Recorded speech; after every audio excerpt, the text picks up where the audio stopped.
I'm Andrew Yock. My product is NGSure. NGSure is a new design of nasogastric feeding tube.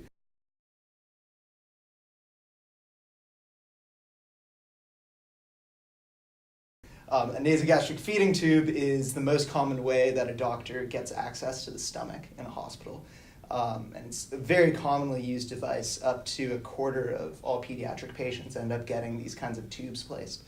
But unfortunately, about 2% of the time, instead of going down your esophagus, it goes into your trachea instead and into your respiratory tract. And as a result, if you feed a patient, you can really severely hurt them. Our product is a safe way to check the placement of this tube. Existing ways are out there, but are either far too expensive or too inaccurate to actually keep patients safe. So what we've made is just a little plug at the end of the nasogastric tube that dissolves in the stomach acid. So you can't put food through the tube until it's in the stomach. And as a result, it's kind of foolproof in that the clinician knows exactly when it's placed correctly in the stomach once food can pass through the tube, which is the correct indication for the device. The most important part of medical device innovation is coming up with a good need. Need basically just means that there's a reason out there for this device to exist. And you can see a lot of devices that come out that are based on cool technology that exists and applying that to issues. But it's most important to spend time researching and evaluating exactly what it is that needs to be solved before you come up with your solution. You know, it's a $12 tube. You can't put an integrated circuit on this. It has to be analog. It has to be cheap. And this was the one solution that we had brainstormed that was both of those things. And as a result, you know, that price point was what made it a potential solution and the only thing that really differentiates it from the other projects that are out there. We know that by offering a tube that automatically checks placement, it's a huge value proposition to the company, because it's a huge value proposition to the hospitals.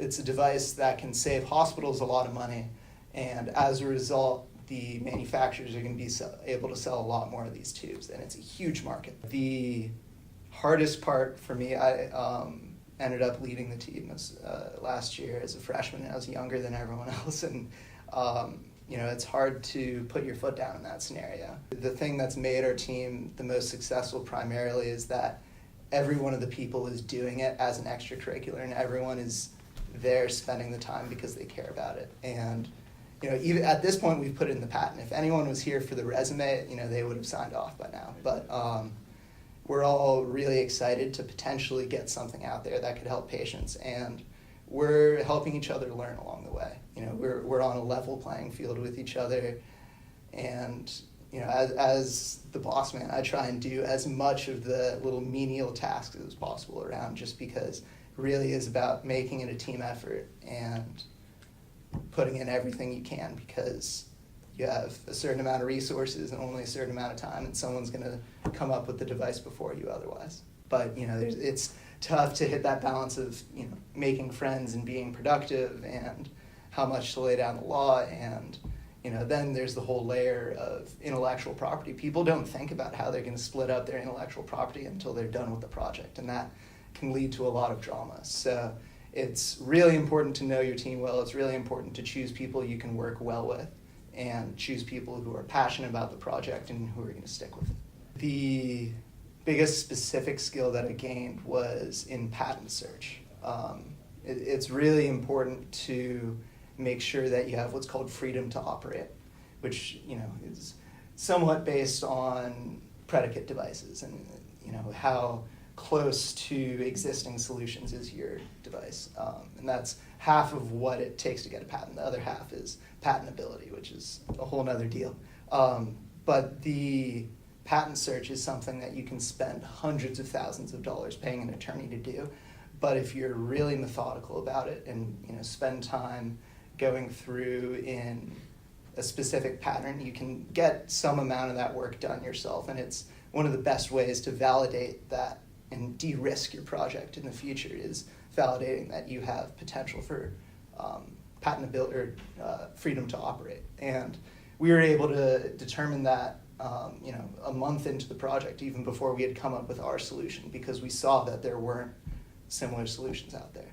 It definitely takes a lot of determination, and I know that's a very cliche thing to say, but you have absolutely no guarantee of success, and you need to put in as much effort as you can. And it's really about having a sense of urgency for the period that you're working on a project, and you can't think about the potential of the project failing or what you're gaining out of it or not.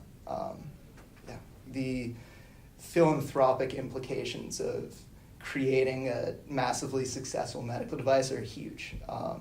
And ultimately that's what motivates me to make medical devices instead of toasters, is because there's that little bit of extra satisfaction to making something that could help a patient.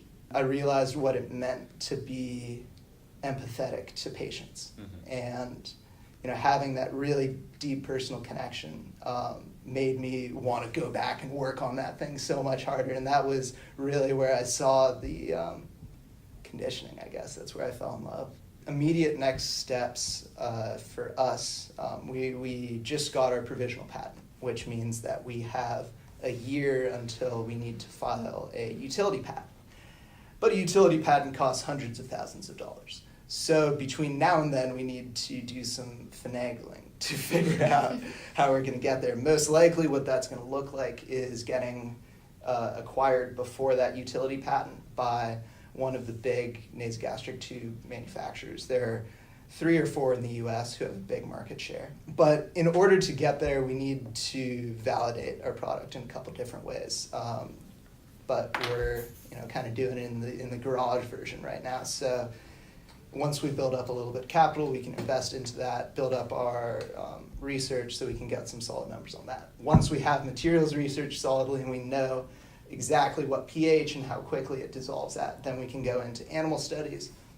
Probably looks like a few pigs done here. And then once we have an animal study, after that we need to get a 510K clearance from the FDA, which requires that there's a close enough predicate device, which does exist because regular nasogastric tubes exist. And then once we have that, then we can do a patient study at USC. Once we have a patient study that shows that our device is comparably accurate and safe in patients, then we feel like at that point we would probably get taken or not. The 1 year time period isn't absolutely set. You can put in another provisional patent if you have significant changes to your design. But we are looking at something in that time scale for getting acquired. If you have the motivation to be working on the problem that you're working on and you're going to this school, you have enough already, because there are so many resources here to help entrepreneurs, and examples like MEDesign and like Spark. If you have the tenacity to keep working at the issue, you can learn the skills that are required for coming up with things. Honestly, most of the work that we've done is searching stuff on Google. We're doing research on Google, we're doing patent search on Google, or asking people who know more about this, or know more than us. And that's the second crucial piece, is finding good mentorship, which again is readily available at this school. And I've found that professors, for the most part, are more than willing to help you with your work. And we're lucky enough to have Dr. Loeb and multiple different patent attorneys in Stevens work with us pro bono. And just because they thought it was a cool project too. So there's so much power in showing your passion and showing that it's a product worth pursuing, because other people get excited about that too. And that's how you draw in good teammates and good mentors. If you could choose one word to define your whole experience thus far, what word would you choose? Hyphenated imposter syndrome. It's real. I think it's hard to be at a school with so many successful people and be confident about your own abilities. And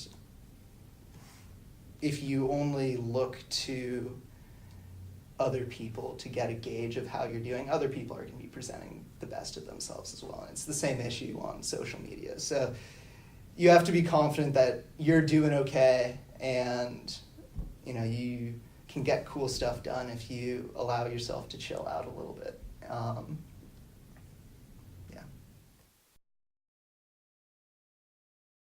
If you could be any animal, what animal would Oh my you be? God. If I could be any animal, Mhm. What animal would I you wish animal represents you. otters definitely have the most fun, so I'm gonna have to go with them. I would love to be able to swim like that. I would love to be that soft. That'd be Mhm. pretty awesome. Yeah.